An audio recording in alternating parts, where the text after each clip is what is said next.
EVM भांडाफोड़ राष्ट्रीय व्यापी परिवर्तन यात्रा पार्ट 2 शामली पहुंची। ईवीएम भांडाफोड़ राष्ट्रीय व्यापी परिवर्तन यात्रा पार्ट 2 में आज भारत मुक्ति मोर्चा के राष्ट्रीय अध्यक्ष वामन मेश्राम रविदास मंदिर पहुंचे। इससे पूर्व राष्ट्रीय अध्यक्ष ने गुरुद्वारा चौराहा स्थित चौधरी चरण सिंह व दिल्ली बस अड्डा स्थित डॉक्टर भीमराव अंबेडकर की प्रतिमा पर फूल माला अर्पण की। इसके बाद अचानक किसी काम से उनको दिल्ली जाना पड़ा। सभा को संबोधित करने की जिम्मेवारी राष्ट्रीय प्रचारक सुधीर नाग को सौंपते हुए वामन मेश्राम दिल्ली के लिए निकल गए। इसके बाद टंकी रोड स्थित रविदास मंदिर में सुधीर नाग ने सभा को संबोधित करते हुए कहा, 2004 में ईवीएम लाया। ईवीएम तो इंट्रोड्यूस 82 में किया, मगर पूरे भारत भर में 2004 से लोकसभा का चुनाव ईवीएम के माध्यम से करने लगे। 2004 में घोटाला किया। अभी 2004 के बाद कांग्रेस ने ईवीएम में घोटाला करके चुनाव जीता लोकसभा का। 2009 में कांग्रेस ने ईवीएम में घोटाला करके चुनाव जीता। 2009 में बीजेपी को कांग्रेस ने मौका दिया। ये उनके साथ सीक्रेट डील के तहत सीक्रेट गुप्त समझौता कांग्रेस और बीजेपी के बीच में, आरएसएस के बीच में गुप्त समझौता हुआ और उस गुप्त समझौते के तहत 10 साल कांग्रेस रूल करेगी, 10 साल बीजेपी रूल करेगी। इस तरह से 2004 का घोटाला कांग्रेस ने किया, 2009 का घोटाला कांग्रेस ने किया, 2014 में बीजेपी ने घोटाला किया, 2019 में बीजेपी ने घोटाला किया। ये सारे सबूत अवेलेबल है। 2014 में जो घोटाला किया, 8 अक्टूबर 2013 का जजमेंट आप लोगों को मैं यहां बताना चाहूंगा। 8 अक्टूबर 2013 को जजमेंट आया। वो जजमेंट इतना भयानक है। वो जजमेंट क्या है? Without VVPAT free fair and transparent election can not possible. VVPAT machine क्या है? ईवीएम मशीन क्या है? तो जो आप लोग वोट करते हो, जब वोट डालते हो, बैलेट वोटिंग के दिन आप लोग क्या करते हो? बैलेट पर आप जब जो बैलेट यूनिट होता है उसके ऊपर आप बटन प्रेस करने के बाद पर्ची बाहर आती है। वो पर्ची वीवीपीएटी मशीन से जो पर्ची बाहर आती है, वो वीवीपीएटी मशीन और एक जो बटन दबाते ही, बटन दबाने के बाद एक प्रिसाइडिंग ऑफिसर होता है, उसके पास एक मशीन होती है। उस मशीन को कंट्रोल यूनिट कहा जाता है। यह बटन दबाने के बाद आपका जो वोट है वो वोट कंट्रोल यूनिट में स्टोर होता है, और जो कंट्रोल यूनिट में जो वोट स्टोर होगा, जमा होगा, वो वोट क्या है? इलेक्ट्रॉनिक रिकॉर्ड है। वो वोट क्या है? इलेक्ट्रॉनिक रिकॉर्ड है। और जो पर्ची निकलती है, ये पर्ची क्या है? ये फिजिकल रिकॉर्ड है। जर्मनी के सुप्रीम कोर्ट ने जजमेंट दिया 2009 में। जर्मनी के सुप्रीम कोर्ट ने ईवीएम के विरोध में जर्मनी में निर्णय दिया। क्या निर्णय दिया? ईवीएम मशीन ये अनकॉन्स्टिट्यूशनल है, इसे जर्मनी में इस्तेमाल नहीं करना चाहिए, और ईवीएम मशीन पर बैन लाया। 2009 में ही जर्मनी में बैन लाया। भारत के सुप्रीम कोर्ट ने क्या कहा? EVM machine free fair and transparent नहीं है। Free fair and EVM machine के द्वारा free fair and transparent election नहीं कर सकते। फ्री, मुक्त, निष्पक्ष, स्वतंत्र, निष्पक्ष, भ्रष्टाचार रहित इलेक्शन नहीं कर सकते। इसलिए वीवीपीएटी मशीन लगाने का ऑर्डर सुप्रीम कोर्ट ने इशू किया।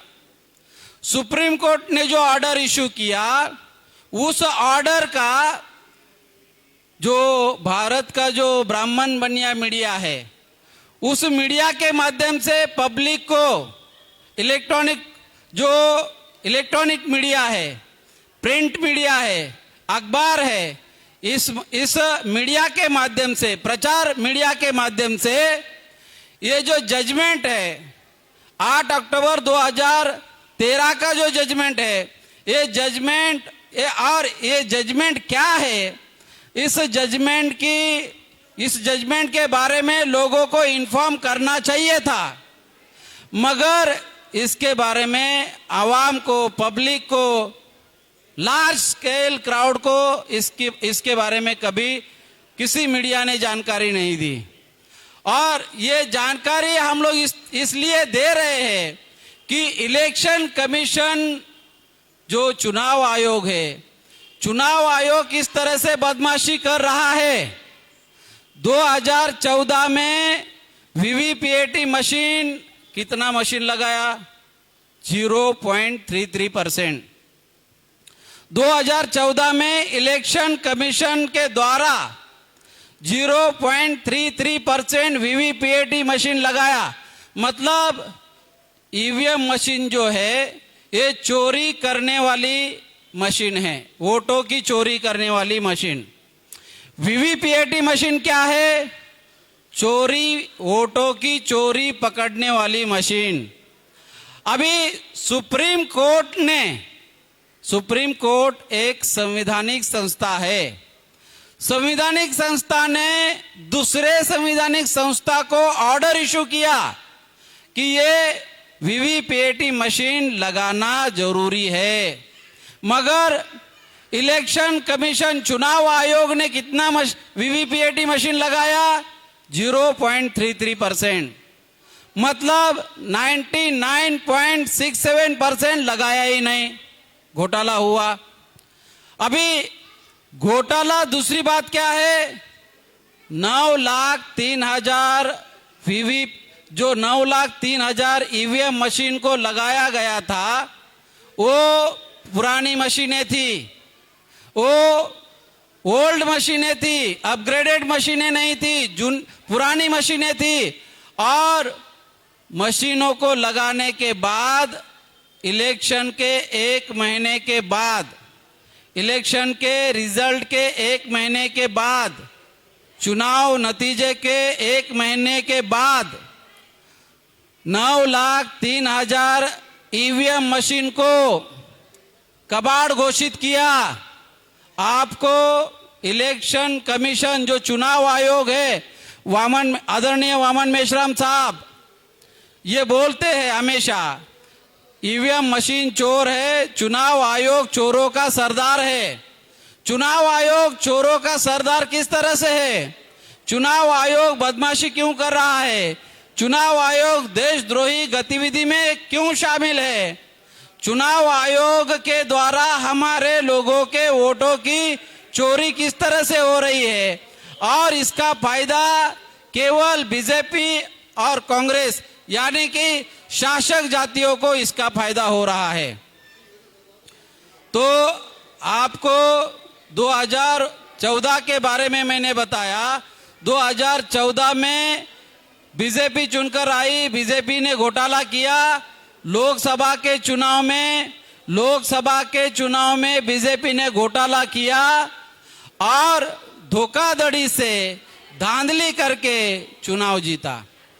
2019 के चुनाव के बारे में ये प्रेस नोट हमारे पास अवेलेबल है। प्रेस नोट 2019 का जो चुनाव हुआ, साथियों, इतनी गंभीर बात है, इतनी भयानक बात है, इतना सीरियस मैटर है। आप लोगों को, जो लोग यहाँ बैठे हुए लोग हैं, हर एक व्यक्ति का एक मिनट महत्वपूर्ण है, एक सेकेंड महत्वपूर्ण है। और हर जो भारत का बजट है, भारत के बजट में आपकी हिस्सेदारी है, नेशनल केक में आपकी हिस्सेदारी है। प्लानिंग कमीशन में जो लोग बैठे हुए हैं, ये जो प्लानिंग डिसाइड होता है वो सारा आज प्लानिंग में जो बैठे हुए लोग हैं, आपकी हिस्सेदारी को, आपको पूरी तरह से भिखारी बनाने में, हमारे लोगों को पूरी तरह से लाचार बनाने में लगे हुए हैं, भिखारी बनाने में लगे हुए हैं। तो 2019 का जो चुनाव हुआ, 2019 में बीजेपी ने घोटाला किया। घोटाला करने के बाद 23 मई 2019 को, 23 मई को रिजल्ट डिक्लेयर किया। रिजल्ट डिक्लेयर करने के बाद 27 तारीख को केवल 4 फेज के आंकड़े पब्लिश किए, केवल 4 फेज के आंकड़े पब्लिश किए। 7 फेज में इलेक्शन हुआ, मगर केवल 4 फेज के आंकड़े पब्लिश किए। कितने? 373 सीट के आंकड़े पब्लिश किए। चुनाव आयोग ने 373 सीट के आंकड़े पब्लिश किए। 220 सीट पर ज्यादा वोट निकले। कितनी भयानक बात है। चुनाव आयोग के वेबसाइट पर जो मैं बात बता रहा हूं, ये चुनाव आयोग के वेबसाइट पर आंकड़े डाले, आंकड़े उन्होंने इलेक्शन कमीशन के वेबसाइट पर उन्होंने आंकड़े डाले। 220 सीट पर ज्यादा आंकड़े, ज्यादा 220 सीट पर ज्यादा वोट निकले। लोगों ने जितना वोट डाला उससे ज्यादा वोट निकले। 153 सीट पर कम वोट निकले। इस तरह से जो घोटाला बीजेपी ने किया, इस घोटाले को दबाने के लिए उन्होंने क्या किया? जब इलेक्शन कमीशन के लोगों को यह बताया गया, आपने केवल 4 फेज के आंकड़े पब्लिश किए और 4 फेज के आंकड़े पब्लिश किए और बाकी के 7 फेज के आंकड़े पब्लिश नहीं किए, इसका रीजन पूछा गया तो इलेक्शन कमीशन ने इलेक्शन कमीशन के वेबसाइट पर सारे के सारे आंकड़े डिलीट कर दिए। सारे के सारे आंकड़े डिलीट कर दिए। इलेक्शन कमीशन ने तो हद कर दी। उन्होंने बाद में जाके वेबसाइट भी चेंज किया। 1 जून 2019 को इलेक्शन कमीशन ने ये लिखा,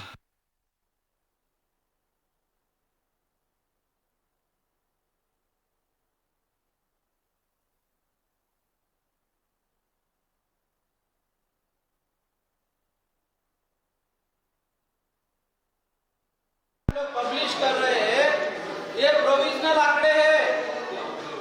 आज जो भारत में जो गवर्नमेंट चल रही है, ये प्रोविजनल गवर्नमेंट है। ये आंकड़े जो है अस्थायी आंकड़े पब्लिश किए और इस रेफरेंस में सुप्रीम कोर्ट में केस गई हुई है। नवंबर में केस गई। नवंबर में केस जाने के बाद भी आज तक वो आंकड़े पब्लिश नहीं किए। इलेक्शन कमीशन ने, चुनाव आयोग ने, जो चुनाव आयोग जो है, ये संवैधानिक संस्था है। संवैधानिक संस्था की जिम्मेदारी संविधान निर्माताओं ने क्या लगाई? Free, fair and transparent election करने की जिम्मेदारी लगाई है। मगर चुनाव आयोग धोखाधड़ी में शामिल है। चुनाव आयोग गद्दारी कर रहा है, देशद्रोह कर रहा है। हम मीडिया, ये बात हम मीडिया, ये लाइव चल रहा है, इसमें हम लोग बोल रहे हैं, पुलिस प्रशासन के सामने बोल रहे हैं। पुलिस लोग हमारा वीडियो रिकॉर्ड करके लेके जा रहे हैं, आईबी के लोग आके वीडियो रिकॉर्ड करके लेके जा रहे हैं, उनके सामने ये बात बोल रहे हैं। वो ये बात हम लोग बोल रहे हैं कि चुनाव आयोग देशद्रोही है। आने वाले समय में चुनाव आयोग को लोग फांसी पर लटकाएंगे। आने वाले समय में जो लोग हमारे हक और अधिकार के विरोध में, हमारा जो राइट है, हमारा जो वोटिंग का राइट है, आज के तारीख में नल एंड वाइड हो गया, 0 हो गया। ये जो धोखाधड़ी चल रही है भारत में, 3-3.5% लोगों का राज, ये आज माध्यम से आज की मनुस्मृति ईवीएम है। आज की मनुस्मृति क्या है? ईवीएम है।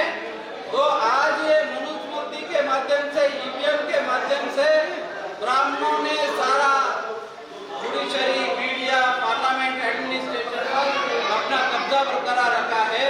और ये कब्जा बरकरार रखने के लिए money mafia, media and electronic voting machine, इसके सहारे से वो लोग सारा काम कर रहे हैं। तो हम आदरणीय वामन मेश्राम साहब के लीडरशिप में, उनके नेतृत्व में ये परिवर्तन यात्रा, ये भंडाफोड़ यात्रा इसलिए निकाल रहे हैं कि हमारे लोगों को ये अभियान के माध्यम से, इस अभियान के माध्यम से हम लोग ये बताना चाहते हैं।